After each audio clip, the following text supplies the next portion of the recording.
మనం ఉన్నంత కాలం పెట్టాలి పెట్టచ్చు కాదు పెట్టాలి. అది ఎవరు చెప్పట్లేదు, చాలా మంది తెలియట్లేదు. 3 సంవత్సరాలు ఆగానే పెద్దలో కలిపేయండి, ఓపికలేదు చేయలేవు అంటే ఇక ఎప్పుడైతే మీరు పెద్దలో కలిపేసారో కావాలని మీరు నాన్నగారు అనుకుంటా వీడు చచ్చిపోయాడు నాకు లేడు కొడుకని, మనం చచ్చినట్టే లెక్క. పితృకార్యం బతుకున్నంత కాలం పెట్టాలి పితృకార్యం.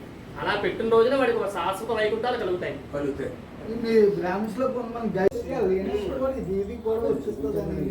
పితృకార్యం ఎక్కడ చేసినా అంతే. అంటే అందుకనే సంకల్పంలో చెప్పిస్తాం వైతరణి నది అంటే వైతరణి నది ఒడ్డు చేసినట్టు. మీరు అన్న గయ్యాలది అసలు పేరు అది కాదు, వైతరణి నది అంటే అది ఎక్కడ ఉంటుంది అంటే యమపురి ఉంది కదా, యమపురి ముందు ఉంటుంది. అంటే ఒక జీవి చనిపోయిన తర్వాత ఆ నరకానికి వెళ్ళడానికి మధ్యలో ఆ నది ఉంటుంది. ఆ నది దాటగలిగితేనే వాడికి ఆ నరకలోక మోక్ష ప్రాప్తి కలుగుతుంది. కలగపోతే వాడు ఏమవుతాడట, ఆ నది వద్ద కూర్చుని పిశాచత్వాన్ని పొంది అందరినీ బాధ పెడుతూ ఉంటాడట.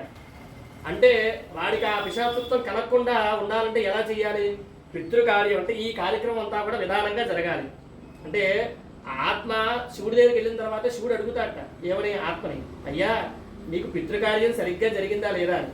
అప్పుడు ఆ చనిపోయిన ఆత్మ చెప్తుంటే శివుడితో, అయ్యా నా కొడుకు నాకు సరిగ్గా ప్రేతకర్మలు చేయలేదు తర్వాత కాబట్టి వాడికి సంతానం ఇవ్వకండి, ఎందుకంటే వాడికి కూడా ఈ విధంగా జరగాలి అని చెప్పి శపించమంటాట శివుడు.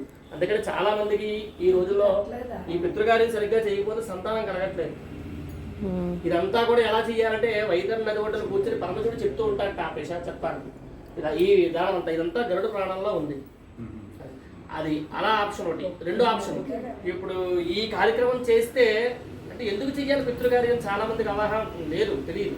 అంటే పితృకార్యం ఎందుకు చేయాలి అంటే ఏదో మోక్షం వస్తుందనో లేదంటే ఏదో మనకు బాధ్యత తీరుతుందనో కదండి. తర్వాత కడుపును పుట్టేవాడికి సంతానం కలగడానికి పితృకార్యం చేయాలి.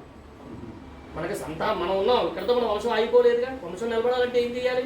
మన కడుపులో కొడుకు పుట్టాలి, అప్పుడైతేనే మన ఇంటిలో నిలబడుతుంది. నిలబడాలంటే మన పితృదేవతలు మనకి వరం ఇవ్వాలి. అది ఇవ్వాలంటే ఎవరు చేయాలి? పరమేశ్వరుడు ఇవ్వాలి. పరమేశ్వరుడు చెప్పి అడుగుతాట మన పితృదేవతలు వెళ్ళి, అస్తోదకం వదిలేరు కదా మీకు నీకు సంతోషమేనా అడిగితే అప్పుడు చెప్తాడు పితృదేవతలు, అయ్యా నాకు సంతోషం కలగలేదు, నా పితృకార్యం సరిగ్గా జరగలేదు.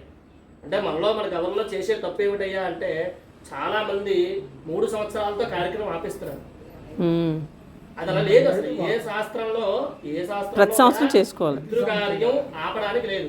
ఎప్పుడైతే పితృకార్యం ఒక్కసారి ఆపేశారు అనుకోండి మనకి లేక అంటే ఇంట్లో శుభకార్యం జరిగినప్పుడు మాత్రమే ఆపాలి. అలా ఆపలేని పక్షంలో పితృదేవతలు అనుకుంటారట, అయ్యా నా కొడుకు చనిపోయాడు లేడు నాకు పితృకార్యం చేయలేదు కదా. ప్రతి సంవత్సరం మన కంఠంలో ప్రాణం ఉండగా చేయాలి. అంటే ఇలాగే చేయాలండి. ఒక 3 కొత్తలు పిండ ప్రదానం ఇది మెయిన్. ఇది ఇచ్చినా ఇవ్వకపోయినా పర్వాలేదు, అవునా? ఇది కావాలి, ఖచ్చితంగా చేయాలి. చేసుకోవాలి.